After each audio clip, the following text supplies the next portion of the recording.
पिछली दफ़ा जब डीसी को बुलाया तो उन्होंने पूछा कि भाई टीएलपी 5 दिन बैठ के चली गई है, और वो भी मुहर्रम के ऐन दिनों में। आप हमें तो कहते थे मुहर्रम में ना करें, और बहाना किया था मुहर्रम है। मुहर्रम शुरू हुआ 8 तारीख को, हमारा जलसा था 6 को, 5 को इन्होंने कैंसिल किया जी, मुहर्रम की वजह से कैंसिल कर रहे हैं। अच्छा, फिर जमात इस्लामी अब आ रही है, जा रही है, अब फैज़ाबाद उन्होंने फिर खुद बंद कर दिया है। भाई रोड तो आपने ब्लॉक नहीं करनी, आप हमारे ज़िम्मे लगाते हो, आप खुद ब्लॉक कर देते हो 2-2 दिन 4-4 दिन के लिए। अच्छा, आज मैं किसी पार्टी के ख़िलाफ़ नहीं हूँ, आज जमात इस्लामी वहाँ बैठी हुई है पूरी रोड के ऊपर। आपको पता है लियाकत बाग के सामने एक साइड रोड के ऊपर वो धरना दे के बैठे हुए हैं पिछले कई दिनों से। वो जायज़ है, कानूनी है उनकी नज़र में। धरना ख़त्म हो गया सर। अच्छा चले, खैर आज जलसा है उनका, लेकिन मैं पिछली दफ़ा जब उनके यहाँ तकरीर करने गया तो मैं गैर कानूनी होगी मेरी तकरीर, और मुझे गिरफ्तार करने पहुँच गए, मगर वो जो धरना दे के बैठे हैं वो कानूनी है। मैं किसी के ख़िलाफ़ नहीं बोलना चाहता, लेकिन वो एक इशू ऐसा लेके आ रहे हैं कि जो कौम का इशू है। लेकिन मैं उनसे भी एक सवाल करता हूँ, हाफिज़ साहब से और जमात इस्लामी से, कि जो कठपुतली आपके पास पैगाम हुकूमत का लेकर आए थे, पहले उनसे पूछे अपने फॉर्म 45 तो ले आएँ। आपको ही जज मान लें, उनको कहें फॉर्म 45 ले आएँ, आप फैसला करते हैं। लेकिन दूसरी बात ये बता दें कि आप तो इनसे लाए थे रेट कम करवाने के लिए, और कल आपके पास आए थे कि नहीं जी आपके मुतालबात मान रहे हैं। कल ही उन्होंने 3.25 रुपये बिजली का यूनिट फिर बढ़ा दिया। तो और आपके होते हुए यानी इस धरने में तो तकरीबन 3 दफ़ा ये रेट बढ़ा चुके हैं और बढ़ाए चले जा रहे हैं। तो क्या आपका मुतालबा माना? तो बहरहाल हम ये समझते हैं कि इस वक्त की ये जो मौजूदा कठपुतली हुकूमत है, ये अपने टाइम पूरे कर चुके हैं। लोग इनसे शदीद नफरत करते हैं, इनको रिजेक्ट कर चुके हैं। आज भी मौका है कि ये साइड पे हो जाएं, आवाम को फैसले करने दें, अवामी नुमाइंदों को आने दें, वरना ये इनका अंजाम हसीना वाजे से ज़्यादा बदतर होगा। कई साहब आप ये बताएं, जमात इस्लामी रावलपिंडी शहर के अंदर धरना एक इतना कंजस्टेड इलाका है कि हॉस्पिटल है, वहाँ पे बड़े मसाइल हैं, इतने दिन वहाँ वो बैठे रहे। जाते जाते दौर पे 56 पैसे यूनिट महंगी की हुई तो उन्हें धरना ख़त्म कर दिया। क्या सर वो इसलिए आए थे? यही तो मेरा सवाल है। देखें, विद रिस्पेक्ट जमात इस्लामी के इस मुतालबे के हम साथ करें। खान साहब के डायरेक्टिव पे मैं वहाँ गया भी था, वहाँ जलसे में खिताब भी किया, मगर बात यह है कि ये तो जमात इस्लामी का सोचने का मकाम है कि आप तो महंगाई कम कराने आए थे, बिजली के यूनिट कम कराने आए थे, उन्होंने 2.5 रुपये 3 रुपये और बढ़ा दिए हैं, और आपके इस कल ही गुफ्तगू के दरमियान में बढ़ा दिए हैं। तो आप इसके ऊपर कोई मतलब एक एक्शन लें, ना कि उनके साथ मुज़ाकरात को चलाने का कोई फ़ायदा नहीं है। ये कठपुतली है, इनके पास ना कैपेसिटी है ना अख्तियार है। इन्होंने इस मुल्क को लूटना है, मनी लॉन्ड्रिंग करनी है और पैसा बाहर ले जाना है। और सर आप भी आर्मी धरने में गए हैं? मैं तो खान साहब के कहने पे इसलिए गया कि एक काज या एक मुतालबा दुरुस्त था और आज भी दुरुस्त है कि आप IPPs के साथ मुआहदे रिविज़िट करें और महंगाई कम करें और रेट कम करें। हम तो इस मुतालबे के लिए गए हैं, लेकिन उस मुतालबे के बरअक्स जिनके साथ मुज़ाकरात कर रहे थे तो वो मुज़ाकरात में दे कर क्या गए। सवाल तो आपने बड़ा अच्छा किया। सर आर्मी एक दफ़ा नहीं 10 दफ़ा हम ये करेंगे। आर्मी चीफ के खिताब के हवाले से क्या कहेंगे? उन्होंने कहा है कि कोई भी फसाद फैलाएगा हम उसके सामने खड़े होंगे। देखें, पहले तो ये तसव्वुर करो कि फसाद फैला कौन रहा है। फसाद तो वो फैला रहे हैं कि जो लोगों के आइन के ख़िलाफ़ लोगों को उठा रहे हैं और क़ानून के बरअक्स उनको गायब कर रहे हैं, नंबर 1। नंबर 2, फसाद ये कठपुतली फैला रहे हैं जिन्होंने माशी दहशतगर्दी फैला के पूरी कौम को सतह गुर्बत की लकीर से नीचे तक लेके जा रहे हैं। फसाद ये वो कठपुतली फैला रहे हैं जिन्होंने मनी लॉन्ड्रिंग के ज़रिए पैसा मनफील्ड डिपार्टमेंट में रखा हुआ है, या दुबई लीक्स में उनके नाम आ रहे हैं, या गंदम स्कैंडल में नाम है। ये फसाद फिल अर्द की बुनियादी ज़िम्मेदार हैं। मसलन किसी को आप खाने को नहीं दोगे, वो भूख से मर रहा होगा, वो तो निवाला छीन के मरेगा, ठीक है। वो किसी का निवाला छीनते हुए या किसी को मारते हुए समझेगा कि यार मैं तो मर रहा हूँ, किसी को मार लूँ। तो बुनियाद जो है उसको तो दुरुस्त करें। लोगों के हुकूक आप ना दें, लोगों को तशद्दुद करें, लोगं को उठाएं, लोगों को गोलियां मारें। तो आप बुनियाद को दुरुस्त करेंगे तो फसाद फिल अर्द ख़त्म होगा, नंबर 1। नंबर 2, आपको और डिफेंस को हम कोई 2800 अरब रुपए इसलिए देते हैं कि आप जाएं, जा कर के सरहदों की हिफाजत करें और मुल्क के अंदर मुल्की मामलात को आप सिविल एडमिनिस्ट्रेशन के हवाले करें।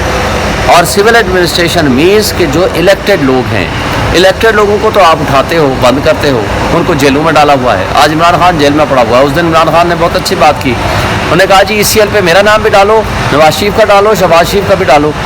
زرداری کا بھی ڈالو, یہ کوئی ملک سے باہر نہ بھاگ کے جائے. دوسری بات انہوں نے کہا کہ توشہ خانہ کیس چلا رہے ہو. میرا کیس اور نواز شریف کا اور یوسف رضا گیلانی کا, ان سب کا, مریم نواز کا توشہ خانہ سے جنہوں نے گاڑیاں لی ہیں جو کہ نہیں لے سکتے, اکٹھے چلاؤ, ساتھ ساتھ اس کو ٹیلی ویژن پہ لائیو اسٹریمنگ کرو تاکہ پتہ چلے کہ اصل میں چور کون ہے. تو بات یہ ہے کہ اگر آپ نے سلیکٹو جسٹس سسٹم رکھنا ہے, جس ملک میں نظام انصاف درست نہیں ہوتا, جس ملک میں قانون کی حکمرانی نہیں ہوتی, وہاں فساد ہوتا ہے. آپ اگر سمجھو کہ قانون ہمارے ہاتھوں کی کھلونا ہے جہاں چاہیں استعمال کر لیں, آپ سمجھو کہ انصاف ہم نے نہیں ہونے دینا, پھر آپ کہو کہ فساد کیوں ہو رہا ہے. فساد تو پھر ہوتا ہے, فساد وہاں ہوتا ہے کہ جہاں انصاف نہیں ہوتا, جہاں قانون نہیں ہوتا. اظہر مشوانی کے بھائیوں کا, جو دونوں پروفیسر صاحبان کا اچھا آرڈر ہو گیا ہے. ہم بجا طور پر توقع رکھتے ہیں کہ پچھلی دفعہ شہباز گل کے بھائی کا بھی انہوں نے آرڈر فرمایا تھا, تو اگلے ہی دن انہوں نے ان کو بلکہ اسی دن چھوڑ دیا تھا. اب ہم یہ توقع رکھتے ہیں کہ اظہر مشوانی صاحب کے جو بھائیوں کو اٹھایا گیا ہے غیر قانونی اور غیر آئینی طور پر, ہمیں توقع ہے کہ انشاءاللہ وہ آ جائے گا. اور دوسرے بھی ہمارے ایک ساتھی کو اٹھایا گیا تھا جس میں جسٹس ارباب طاہر صاحب نے آرڈر کر دیا ہے. ہمیں امید ہے کہ ان کو بھی یا کسی عدالت میں پیش کریں یا ان کو ریلیز کر دیا جائے. دیکھیں, پاکستان کی تاریخ میں یہ بدترین دن گزر رہے ہیں. ایک طرف ہم یوم آزادی منانے جا رہے ہیں, یہ کیا آزادی ہے کہ آپ لوگوں کو اٹھائیں. آپ کو اگر اعتراض ہے سوشل میڈیا ایکٹیوسٹ پہ, کسی کو بھی, کسی کے شخص پہ, کسی ٹویٹ پہ, کسی گفتگو پہ, کسی کی بات پہ, آپ قانون کے مطابق پروسیڈر کرو. اور قانون بھی جس طریقے سے آپ اس کا مس یوز کر رہے ہیں وہ سب کو پتہ ہے. میں آپ کے سامنے کھڑا ہوں, 7 دہشت گردی کے پرچے میرے خلاف ہو گئے ہیں, اور یعنی قانون کا مس یوز تو آپ کرتے ہی کرتے ہیں. چلیں قانون کا مس یوز ہی کر لیں, کم سے کم ان کے گھر والوں کو یہ تو پتہ ہو کہ بھئی عدالت میں پیش کیا اور عدالت نے ان کو ضمانت دی, نہیں دی, کیا ہوا. جیسے احمد جنجوا کا کیس آپ نے دیکھا ہے, وہ میں نے اس دن جج صاحب کو بھی کہا, نیچے طاہر سپرا صاحب کو, میں نے کہا جی کیا کیس ہے. جب رؤف حسن صاحب کا کیس آیا, میں نے کہا جی D G I S P R صاحب نے کہا ہے جی پی ٹی آئی والوں کو ڈیجیٹل دہشت گرد بنا دو, اور پولیس نے ہاتھ سینے پہ رکھ کے کہا کہ ڈیجیٹل کا تو ہمیں نہیں پتہ مگر دہشت گرد ہم بنا دیں گے. کلاشنکوف ڈال دی, ٹی ایل پی کے ساتھ, کیا نام ہے, ٹی ٹی پی کے ساتھ ان کو جوڑ دیا. پھر ساتھ کیا کیا کہ جناب ان سے تو کلاشنکوف کے ساتھ بم بنانے کی کوئی پتہ نہیں چیزیں نکل آئیں. پھر رؤف حسن کو اس کھاتے میں ڈال دیا کہ یار آپ اتنا مس یوز کر رہے ہیں. یہ ساری چیزیں ایک طرف. آج جلسے کے حوالے سے 2 پٹیشن تھیں, ایک کنٹمپٹ تھی اور ایک تھی writ petition. Contempt petition chief justice صاحب کے پاس پینڈنگ ہے, اس کو اب لاسٹ ویک آف ہم نے اگست فکس کرا دیا ہے. اس میں جواب مانگ لیا ہے کہ انہوں نے بہت ساری کنٹمپٹ کی ہیں, کنٹمپچوس ایکٹس ہیں, اس میں ہم ان کے خلاف کنٹمپٹ چلوائیں گے. دوسرا جو کیس ہے وہ ہے ہمارے جلسے کا کہ جو جگہ پہلے آپ کو پتہ ہے کہ ہم مانگ رہے تھے ان سے, پچھلی دفعہ بھی جو 6 جولائی والا فیصلہ تھا, اب اتنی چھوٹی جگہ تھی ترنول کے پاس دی ہے کہ جہاں انہوں نے خود ہی, ہم نے کہا جیسی جگہ بھی ہے انہوں نے NOC دے دیا ہے, اب ہم وہاں جلسہ کریں گے جو بھی حالات ہو. ہم جلسے کے لیے جب تیار ہو گئے تو رات کی تاریخی میں وہ کینسل کر دیا. یعنی یہ اتنے بے ایمان تھے, یہ خود چاہتے تھے کہ ہم کہیں کہ یہ چھوٹی جگہ ہے کہ ہمیں قابل قبول نہیں ہے. ہم نے کہا نہیں ہے, جیسی بھی ہم کریں گے. اب انہوں نے کیا کیا, اس کے بعد 6 جولائی کے بعد ہم نے ان سے ٹائم مانگا تھا مختلف. ابھی لاسٹ ہم نے 13 اگست مانگی تھی. اب 13 اگست کو چونکہ اب ٹائم اتنا شارٹ ہو گیا ہے تو ہم نے کہا کہ ٹھیک ہے, جو انہوں نے ڈیٹ دے دی ہے 22 اگست کی, ہمیں وہ قابل قبول ہے, ہم 22 اگست کو ہی جلسہ کریں گے. مگر ہمیں جگہ وہ چاہیے جہاں کم سے کم 1 لاکھ 1.5 لاکھ 2 لاکھ افراد آ سکیں. اس جگہ پہ نہیں آ سکتے, نمبر 1. نمبر 2, پچھلی دفعہ جو کینسل کی تھی آپ کو اگر یاد ہو, اس میں ریزن دی جی ٹریفک بلاک ہوگا, جگہ چھوٹی ہے اور ریزیڈنٹس وہاں علاقے کے لوگ ہیں وہ اعتراض کر رہے ہیں, ارد گرد گھر ہیں اور وہ ایک پرائیویٹ پلیس ہے, تو لہٰذا ہم اس کو نہیں آپ کو اکاموڈیٹ کر سکتے.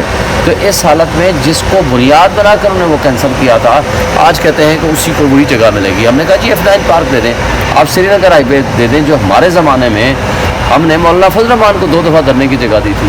ہم نے تو کبھی کوئی اعتراض نہیں کیا. جو بھی آیا آ کر یہاں, آپ کو یاد ہے نواز شریف, اپنا مریم نواز آئی تھی, بلاول آیا تھا, مولانا فضل الرحمان 2 دفعہ آیا, دھرنے بھی دیے, جلسے بھی کیے اور پورے پروگرام کیے, لانگ مارچ بھی کیے. ہم نے ہر کسی کو فیسیلیٹیٹ کیا, نہ کسی کے لیے پرچے کیے, نہ کسی کو راستے میں رکاوٹیں پیدا کی.